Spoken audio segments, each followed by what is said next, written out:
They're sold for labor or sold for sex. So that's what trafficking is, sold for labor or sold for sex. So it's not like sexual abuse, because sexual abuse doesn't necessarily have the money part involved. It is where they are sold for that sex or sold for that labor. And then the force, fraud, or coercion is what a lawyer, and I'm a lawyer, uses to prove that a victim is a victim of sex or labor trafficking. If the trafficked victim is a child, we do not have to prove that in order to get them the benefits that a human trafficking victim gets once we prove that they are a human trafficking victim. So let me talk a little bit about what civil society does. We are reaching out to a lot of different places. I gave all those 200 presentations the last 2 years.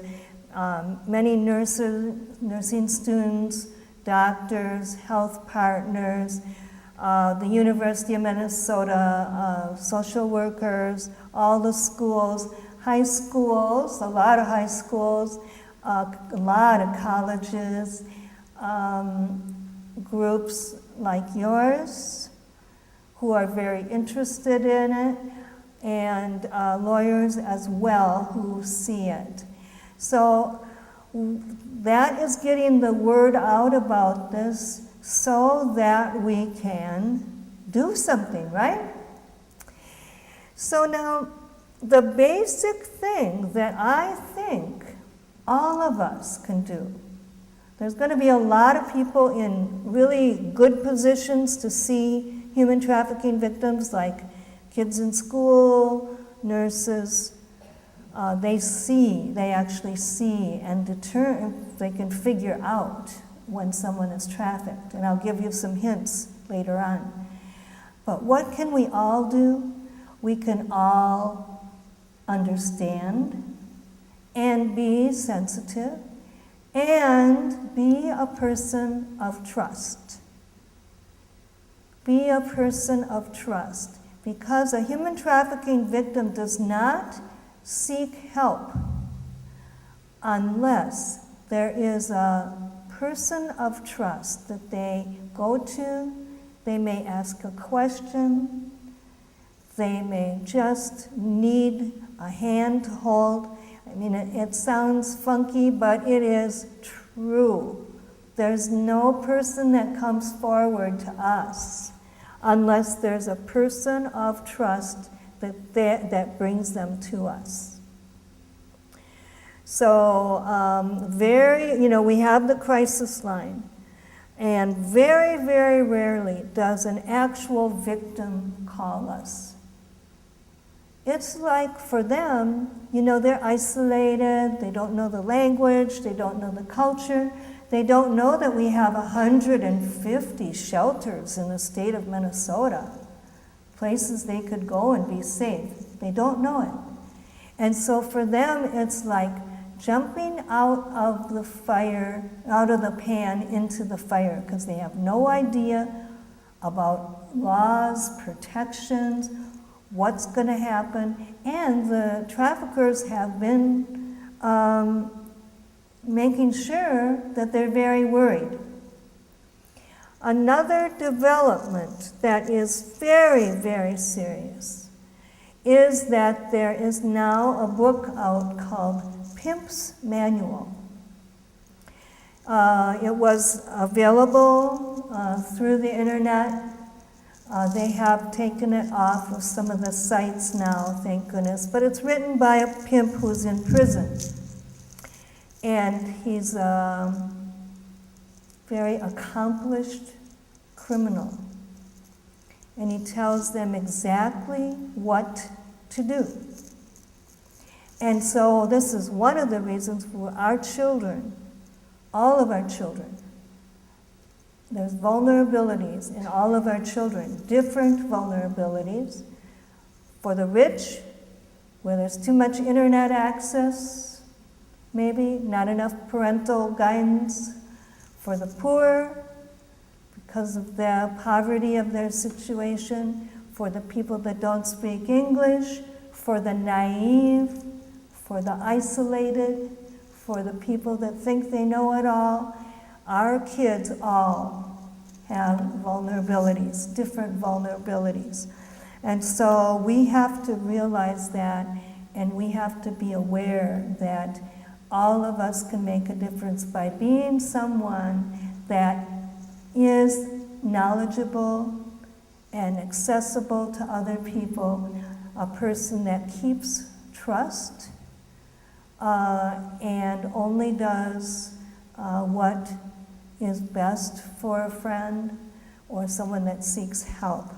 So I really want us all to be out there and be aware. And I'll try to tell you a little bit of clues so that you know more of what to look for. I'm sure you all innately know, but maybe if I give you some more clues, it'll be easier. All right, so these are the official definitions in the Federal Trafficking Victim Protection Act, which I follow. So that was enacted in year 2000. We got our first victim in our doors in 1998. And so this Trafficking Victim Protection Act wasn't even enacted then.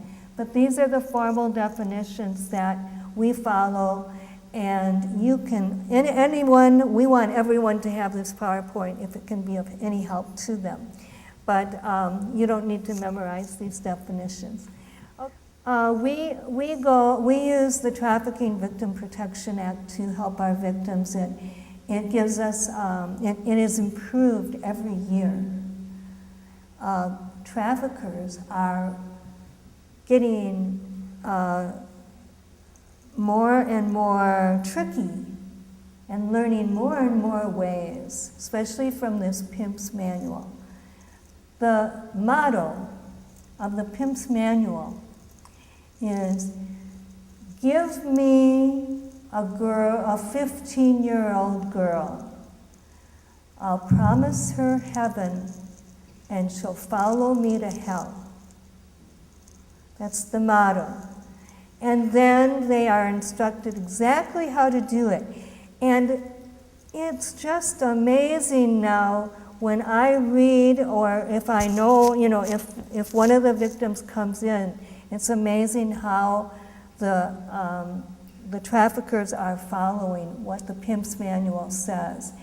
It says things like, okay, it's high risk, it's the best money is for kids, get kids. But if you're not willing to put, if you get caught trafficking a kid, you could be put in jail for 25 years. And we got one in jail for life. Yeah. But the book says, okay, you can get put in jail for a long time. But if you don't want that high-risk stuff, just get a vulnerable adult. Get a young girl who has had a difficult past, has mental problems or physical problems or psychological problems, and then use them. I mean, it is just ugly. And don't go out there yourself. This is what the book says. Don't go out there yourself and get yourself caught. Get a young girl to do this for you.